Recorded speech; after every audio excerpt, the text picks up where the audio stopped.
At dawn, the limestone cliffs shook, as if the earth itself had chosen sides. What began as a gentle patter, like rainfall striking coral, suddenly tore open into a storm of steel.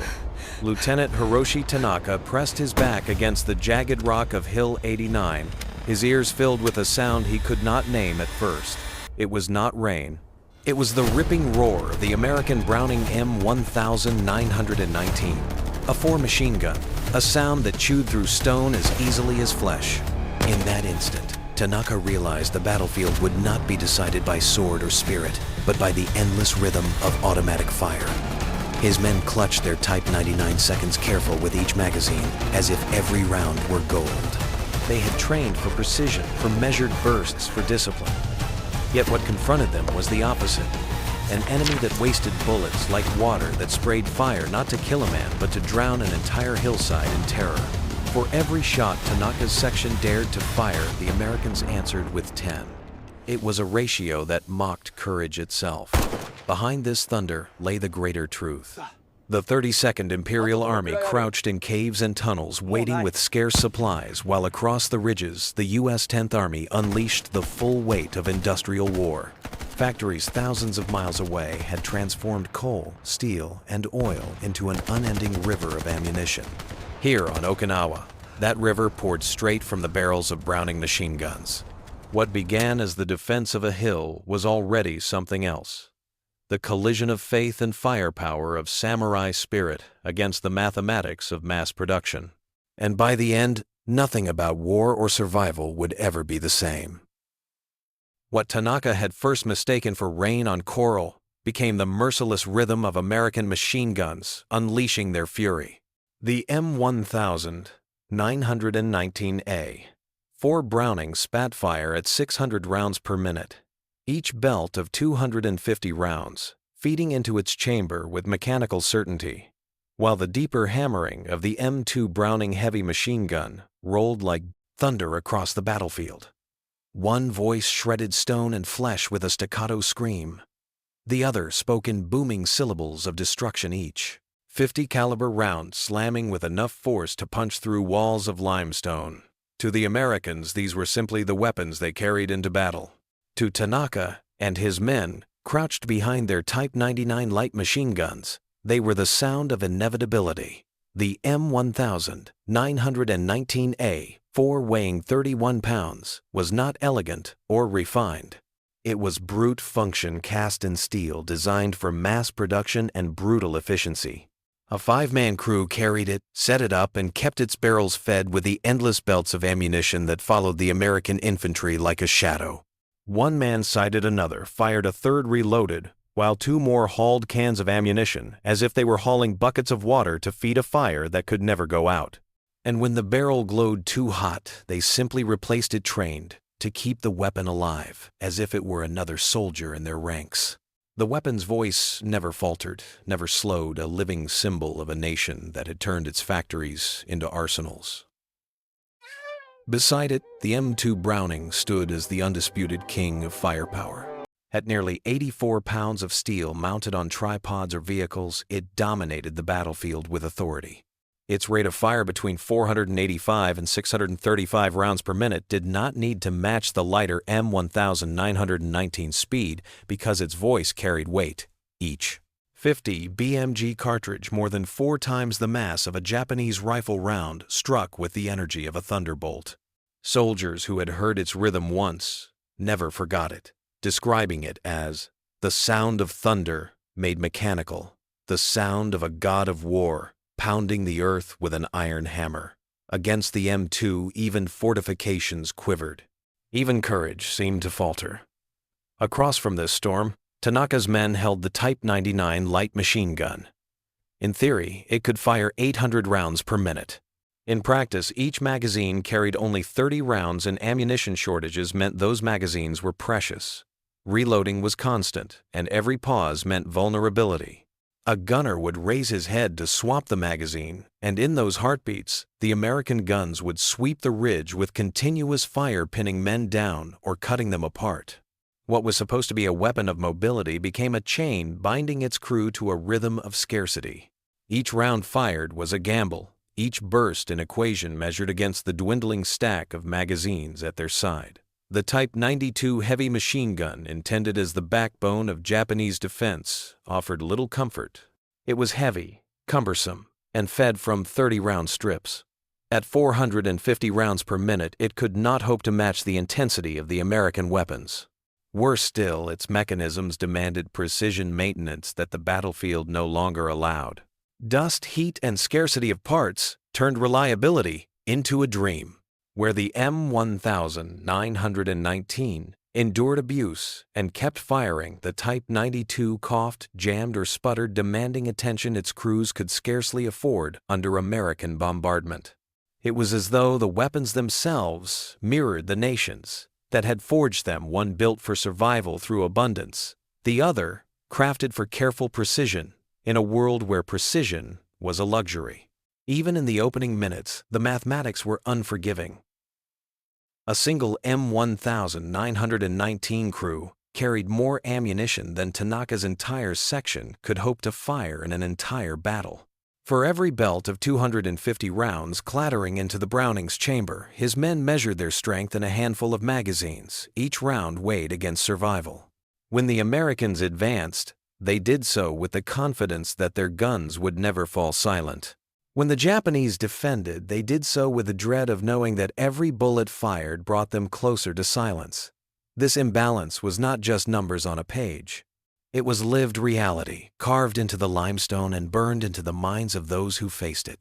Tanaka's men could feel the ground shake under the heavy thump of the M2, could hear the ripping rain of the M1919 that never ceased. Their own return fire felt like pebbles thrown against a storm. A burst from the Type 99 might drop an American if aimed perfectly, but there were always more, always another gun already roaring to cover the field. Against overlapping arcs of fire, against weapons that seemed to grow stronger the longer they spoke, every Japanese bullet felt like defiance, shouted into a void. The contrast defined not only the battle, but the philosophy behind it. American doctrine embraced abundance. Their gunners were trained to keep firing to saturate terrain until no enemy could move, to treat ammunition not as treasure but as air necessary and limitless. Japanese doctrine demanded conservation, precision, discipline, virtues that collapsed under the weight of American steel. It was not that Japanese machine guns were poorly designed. It was that they were designed for a war. Japan could not afford to fight a war where scarcity met the avalanche of industrial might. By the time the sun fully rose over Okinawa, the lesson was already written across the battlefield. Courage clashed with firepower, precision with abundance, spirit with machinery. And in that clash, the outcome had already been decided. The machine guns did not merely fire bullets. They wrote equations in blood and stone, proving that in modern war victory belonged not to the bravest heart, but to the heaviest belt of ammunition. From the first minute of battle, the war was a lopsided calculation, a mathematics of death that no courage could balance. Tanaka's men had already felt the storm before the sun crested the horizon, but words from their own diaries reveal how deeply the imbalance carved itself into their minds. Lieutenant Hiroshi Tanaka, scribbling hurried notes in the margins of his map, wrote of the sound as if it were weather, not war. "The rain does not stop," he noted, "except this rain eats stone and splits bone." Every burst from his Type 99 machine gun seemed insignificant against the continuous roar that came from across the ridge. He had trained to time his fire, to squeeze controlled bursts, to ration his 30-round magazines. Yet as he pulled the trigger and felt the short, disciplined bursts crack out of his barrel, the Americans answered with a flood. Their fire was not calculated, it was endless, and Tanaka could feel his discipline unraveling in the face of it. Private First Class Kenji Yamamoto, his ammunition carrier, carried more than just the metal boxes strapped to his shoulders. He carried the burden of counting. On April 3rd, he recorded a tally that would survive the battle for every burst. Our guns fire. Theirs answer with 10. He did not exaggerate. He measured the rhythm, he counted the sounds, and he understood the mathematics in the most human way possible. Where his section rationed its 2,000 rounds as if each were sacred, the Americans expended thousands in a single day, as if they grew from the earth itself. Yamamoto compared the noise to men chopping wood in a forest, relentless and ceaseless. His own magazines seemed to vanish with every desperate attempt to return fire. By the time he slapped the last one into the receiver, another belt was rattling into an American gun that would never fall silent. Sergeant Ichiro Nakamura of the 22nd Infantry Regiment wrote of his first encounter with American machine guns at Sugarloaf Hill. "Their fire never stops." He wrote each line etched in a trembling hand. "When we attack, one gun fires while another loads. When we retreat, all guns fire together." He described the futility of pressing forward against a wall of bullets that behaved less like soldiers and more like an element of nature. His company had received 1 week's worth of ammunition before the assault. The Americans expended the same amount in 1 hour. The words betrayed not only exhaustion but disbelief. To him, it was as if the Americans were mocking their very concept of warfare, turning every principle of conservation and precision into a cruel joke. These personal accounts reveal not just tactical limitations but psychological collapse. Japanese soldiers were taught that courage could conquer fire, that spirit and discipline could overcome any obstacle. Yet when courage met the endless rattle of American machine guns, it crumbled into silence. The men no longer spoke of defeating enemies, but of enduring the storm. For Tanaka and his section, the sound itself became the true adversary. The rip of the M1919 was no longer just a weapons discharge. It was the factory whistle of Detroit, the grinding gears of Pennsylvania steel mills, the assembly lines of Connecticut, sending their voice into Okinawa's caves. Every trigger pull from across the ridge was backed by mines, smelters, and endless supply convoys. To the Japanese, it was not men shooting at them, but a nation. The metaphor returned again and again in their writing. "The enemy does not fight like soldiers," Lieutenant Saburo Taniguchi observed. "They fight like a factory that produces bullets and explosions." His platoon had endured a night under American suppressive fire, and he recalled the ground trembling as if machines beneath the earth were hammering endlessly. Sleep became impossible. Movement became unthinkable. Even thought became fractured by the constant percussion of metal on stone. Taniguchi's words carried the same despair that echoed through other diaries, the realization that bravery alone could not silence the voice of industry. The emotional toll was visible in small details. Men wrote of hoarding bullets not just for tactical necessity but as tokens of hope. Yamamoto admitted he sometimes touched the last magazines in his pack as if they were charms, proof that he still had something left to give. Others confessed to saving final rounds not for the enemy but for themselves, unwilling to be captured when the inevitable silence of their guns arrived. Against an enemy that fired until barrels glowed red and still had more to give, Japanese soldiers began to see their own weapons as fragile, temporary things. Each time they pulled the trigger, they moved closer to helplessness, while the Americans seemed to grow stronger with every burst. The diaries also record the psychological shift from soldier to survivor. Nakamura confessed that during one night assault he prayed not for victory, but simply for the guns to stop long enough for him to breathe. Tanaka described his section pressed so tightly into their coral trench that they felt like insects hiding beneath stones.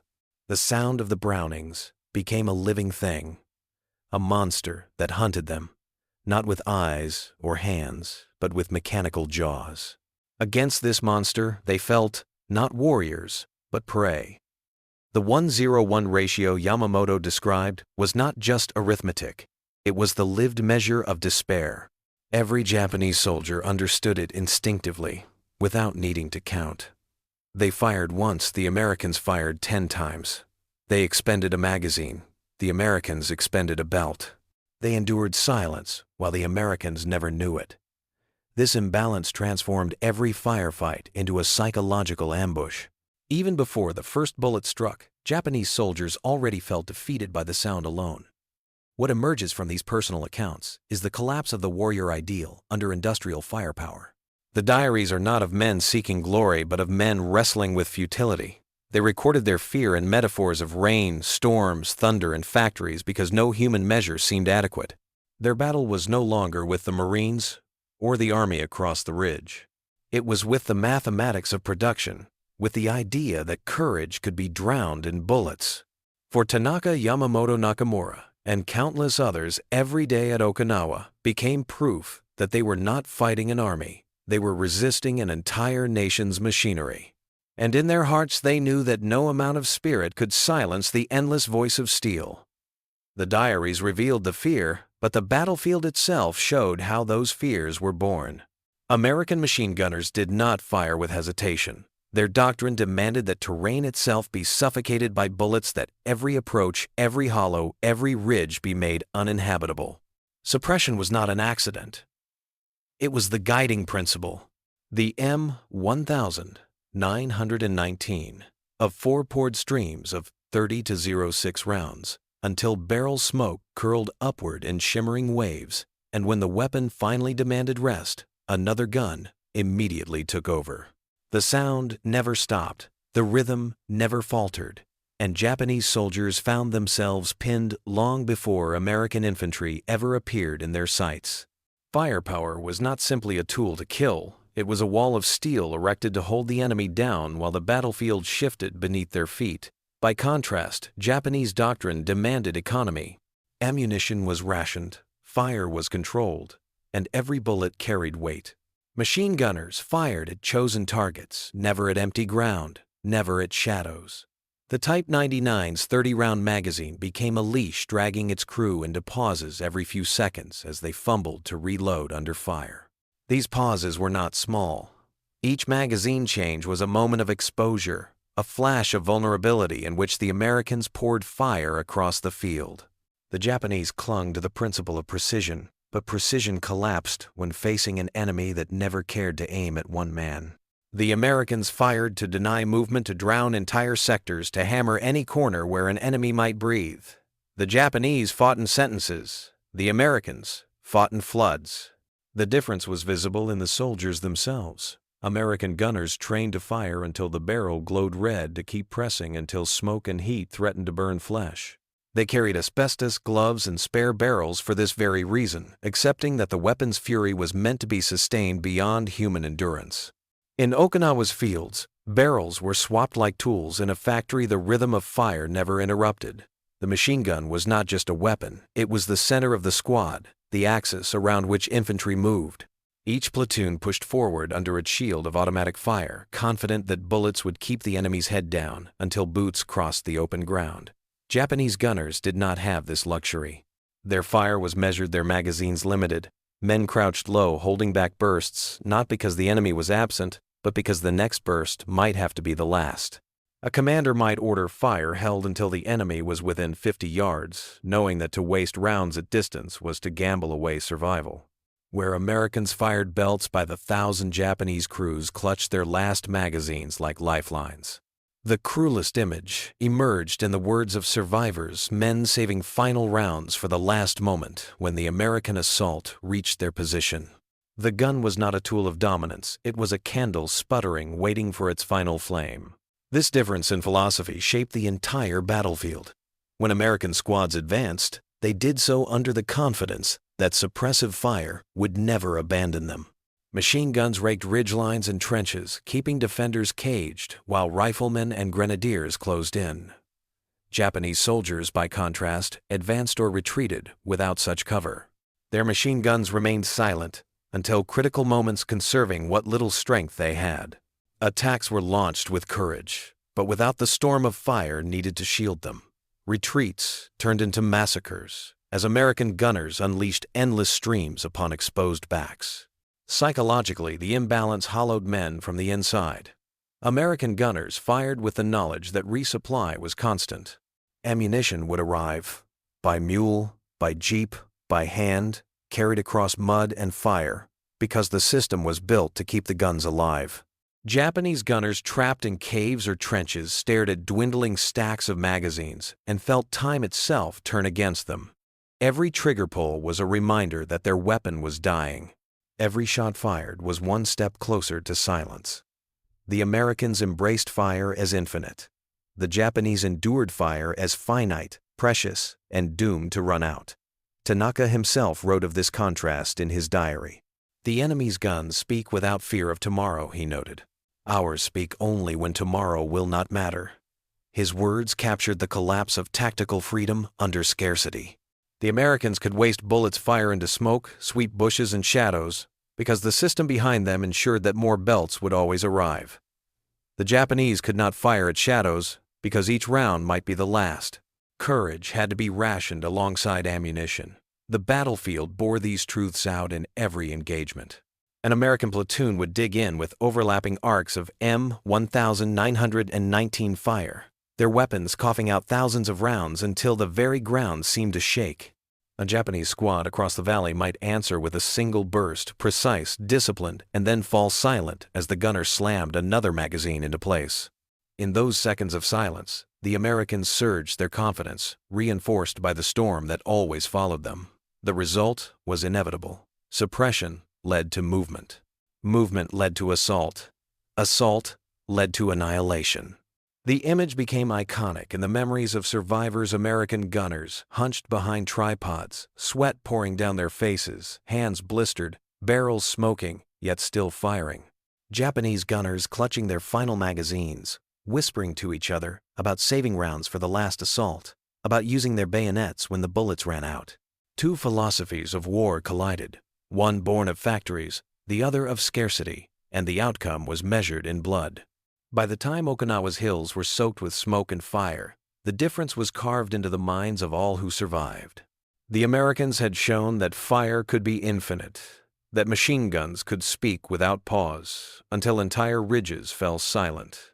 The Japanese had shown courage, precision, and discipline. But courage cannot silence thunder. From the first trigger pull to the last glowing barrel, the battlefield proved a brutal equation in modern war. The side with endless bullets owns the ground. The imbalance in tactics and psychology found its most brutal expression in the great clashes of the Pacific, none more searing than the banzai charges that turned courage into slaughter. At Saipan, July 7, 1944, the night air trembled with the sound of thousands of voices. Captain Samaji Inoue gathered what remained of the 43rd Infantry Regiment and roared the command to charge. More than 4,000 men, bayonets fixed and banners unfurled, surged forward in a tidal wave of steel and desperation. Their cries split the night, carrying the raw force of Bushido across the shattered fields. For a moment, it was as if history itself had risen from the ashes, the spirit of samurai warriors charging against impossible odds. But what they met was not men in open combat. It was fire. The Browning machine guns were already waiting. American positions bristled with M1919. A 4S dug into sandbags and shallow pits, barrels trained on the open ground. Behind them, the deeper thunder of the M2 heavy machine guns rolled like distant artillery, each burst hurling .50 caliber death into the advancing wave. Lieutenant Colonel William O'Brien, commander of the 1st Battalion, 105th Infantry Regiment, knew what was coming. His men had heard the rumble of preparation, seen the massing silhouettes against the glow of burning villages. When the first ranks broke into the open, O'Brien himself manned an M2, his hands wrapped in asbestos gloves to keep from searing his flesh on the overheated barrel. The effect was instantaneous. A wall of tracers sliced through the darkness, ripping into the charging line. The M1919S screamed at 600 rounds per minute, overlapping arcs, so dense that the front ranks disintegrated before they had closed half the distance. The M2S hammered deeper their rounds, punching through multiple bodies with each shot tearing gaps into the mass that could never be closed. Yet still the charge continued, wave after wave of soldiers running headlong into death, their courage weaponized into futility. O'Brien's position became the anchor. Surrounded by men, cut down at close range, he refused to leave the gun. He fired until the M2's barrel glowed red, each burst shattering the momentum of men only yards away. Ammunition boxes ran dry, were refilled, and ran dry again. When the belts were finally exhausted, he drew his sidearm and kept firing until he fell beneath the bodies of 30 dead Japanese soldiers who had tried to storm his pit. His stand, etched in Medal of Honor citations and survivor testimony, was not the story of a single man's valor, but of what industrial firepower could accomplish in human hands. The Browning spoke until it could speak no more, and by then the hillside was carpeted in corpses. By dawn, the field had transformed into a graveyard. Nearly 3,000 Japanese soldiers lay dead in front of American lines. Their bayonets still fixed their banners, trampled into the mud. The Americans, entrenched and shielded by their machine guns, suffered fewer than 1,000 casualties. The mathematics were merciless. For every American who fell, 3 Japanese soldiers lay dead, most of them cut down before they ever came within striking distance. Courage had carried them forward, but courage had no answer for belts of ammunition that never seemed to run out. Okinawa told the same story with even greater brutality. At Kakazu Ridge, April 1945, the Japanese hurled themselves against the 96th Infantry Division in repeated night assaults. Lieutenant Hiroshi Tanaka, whose diary had once compared Browning fire to rainfall, lived long enough to see his metaphor fulfilled. His platoon, ordered to charge, sprinted across open ground into a storm of tracers that lit the night like lightning. He wrote later that the sound was not rain, but a waterfall, endless and crushing, drowning them before they reached the crest. American machine guns poured out thousands of rounds in coordinated sweeps, one gun cooling, while another spat fire, the rhythm uninterrupted, the roar unbroken. By morning, his platoon ceased to exist. Numbers became the silent testimony. At Saipan alone, the Japanese lost nearly 3,000 men, many in suicidal charges against American guns. At Okinawa, more than 1,000 Japanese soldiers were killed, most under the relentless bite of automatic weapons. American casualties, though grievous by their own measure, never matched the scale. The ratio of ammunition expenditure told the same story during Okinawa, U.S.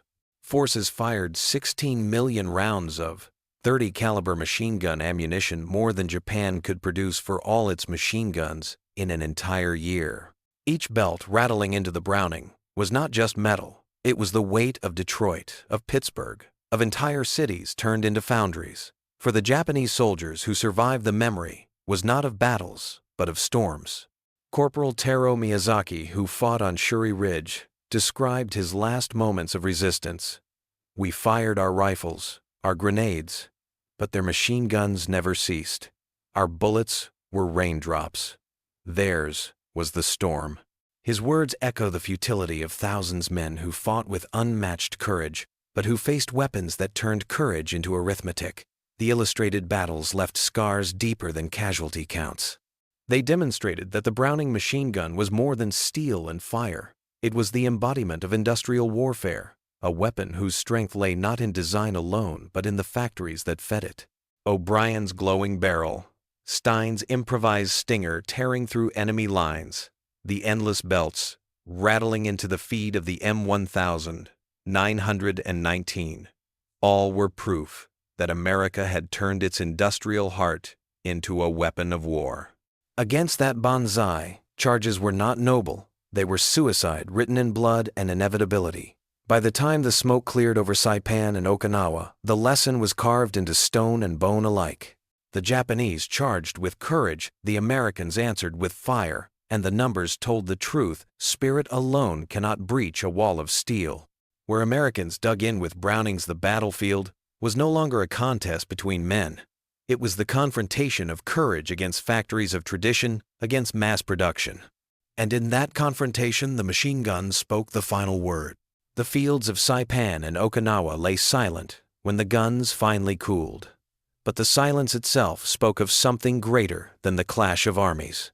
The carnage of the banzai charges, the mountains of empty American shell casings, the barren magazines of Japanese defenders, all pointed toward the same truth.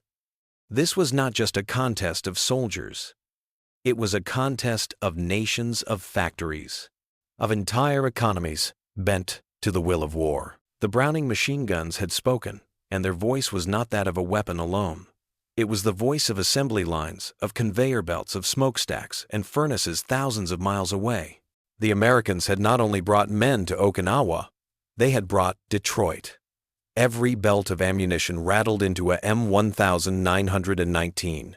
A 4 was proof of this industrial miracle.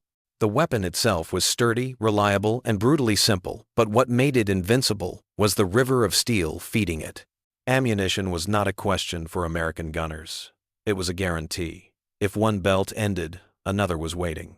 If one barrel burned red, another could be fitted in seconds. If one crew exhausted itself, another was trained to take its place. This endless continuity transformed firepower from a tactical tool into a way of life.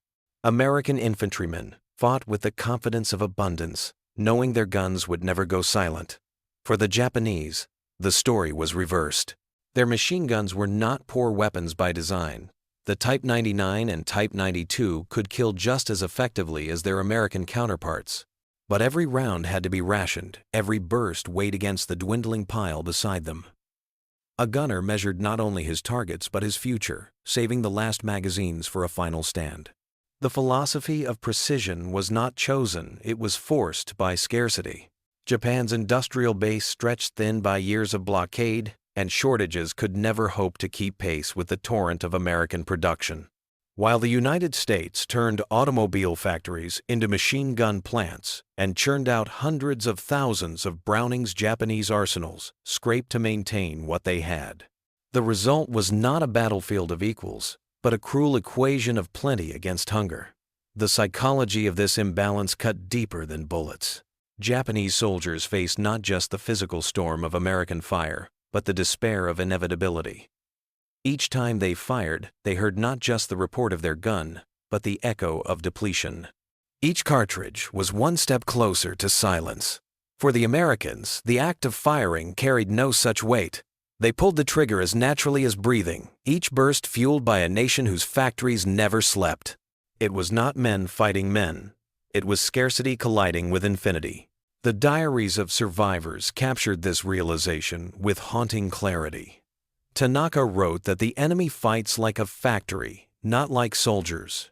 Yamamoto counted the 1:0 ratio of fire and saw mathematics, not bravery, deciding the fight. Nakamura admitted that his company's weekly ammunition was matched by the Americans in an hour. These were not exaggerations. They were testimonies from men who had seen courage broken not by skill, but by output, by production schedules, by logistics lines that stretched across the Pacific and never faltered. What emerged from Saipan and Okinawa was a lesson not just for the men who survived, but for the future of war itself. In the industrial age, courage and tradition, no matter how fierce, could not overcome the machinery of production. The Bushido spirit, the warrior's code that had carried Japan into battle, shattered against the endless belts of Browning fire. Valor became irrelevant when each charge met a storm of bullets that never ceased. Sacrifice turned to waste when machine guns supplied without limit tore through formations before they reached striking distance. The battlefield had changed, and with it the very meaning of war. O'Brien's last stand, with the M2 Browning, was remembered for his heroism. But the deeper truth was that he was never alone. Behind him stood the foundries of America, the labor of millions, the trains and ships that moved supplies with clockwork precision. His glowing barrel was as much a product of Pittsburgh steel as of his own defiance. Corporal Stein's Stinger, improvised from aircraft guns, was innovation born of abundance. Americans had so much firepower that they could afford to experiment with it. The Japanese, meanwhile, stripped weapons from wrecked planes just to keep their guns alive. The contrast was as stark as it was fatal. By Okinawa's end, the Japanese 32nd Army lay in ruins, its men reduced to fighting with swords, bayonets, and even bare hands once their ammunition ran out. The Americans still had crates of belts to spare. The conclusion was undeniable. Modern war was not won by warriors, but by factories. It was not the sharpness of the bayonet, but the ceaseless hum of industry that decided the future. This was the true legacy of the Browning machine guns. They were not masterpieces of delicate craftsmanship. They were weapons built for mass, for endurance, for the logic of the production line. They succeeded not because they were perfect, but because they were many.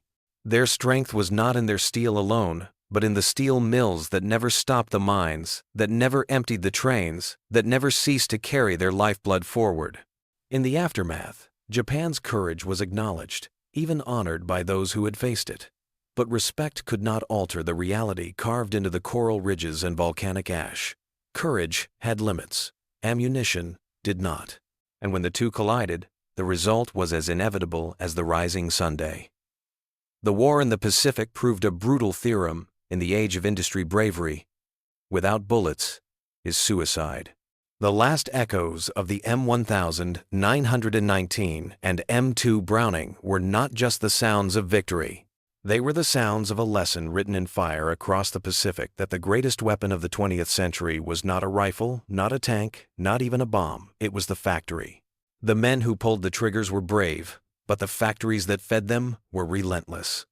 Spirit had met machinery, and machinery had won. The story of Okinawa and Saipan is not just about two armies locked in battle. It is the lesson of a century written in fire. We saw how the roar of the Browning machine guns was more than a weapon sound. It was the echo of American factories stretching across a continent. We saw Japanese courage tested against a storm that could not be stopped bravery, colliding with mathematics tradition, breaking under the weight of steel. From the first trigger pull to the last glowing barrel, the truth was undeniable, and the age of industrial war spirit alone could not overcome production. That truth still speaks to us today. Power belongs not only to those who fight bravely, but to those who build, prepare, and sustain. Let us remember that courage is noble, but without strength to support it, courage is consumed. The choice for the future is ours.